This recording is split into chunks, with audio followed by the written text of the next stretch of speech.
Pak Kakor Lantas dan para pejabat utama yang saya banggakan. Saya menyampaikan terima kasih Pak Ketua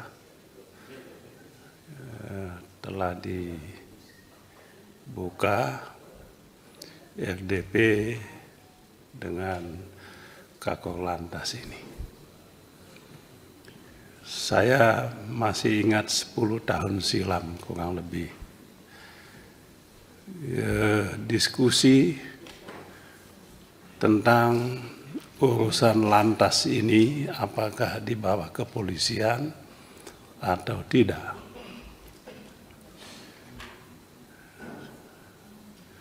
Ada pandangan urusan lantas ini bukan urusan penegakan hukum. Bikin STNK itu bukan urusan hukum. Tapi kecelakaan lalu lintas itu ya ada urusan yang bersinggungan dengan hukum. Oleh sebab itu pada saat itu kuat usulan supaya urusan lantas ini jangan di bawah kepolisian, tapi di bawah Kementerian Perhubungan. Dan memang banyak di negara lain urusan lantas ini urusan di luar kepolisian ini. Tapi situasi pada saat itu membuatnya urusan lantas ini tetap di bawah kepolisian. Ini saya sampaikan kepada kita semua supaya jas merah, kata Bung Karno Presiden pertama, jas merah. Artinya jangan sekali-sekali melupakan sejarah. Ada pembatasan, kemudian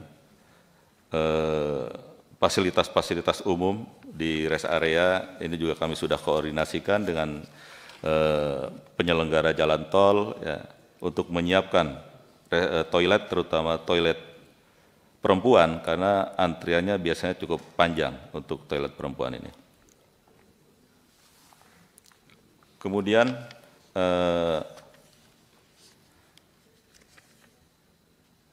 tadi terkait SIM STNK BPKB sudah kami sampaikan, jadi pada prinsipnya kami siap apapun nanti regulasi yang mengatur tentang STNK BPKB ini, namun kami terus melakukan perbaikan-perbaikan ya untuk pelayanan terhadap masyarakat. Dan mungkin perlu disampaikan juga terkait STNK itu tidak hanya administratif kita keluarkan terkait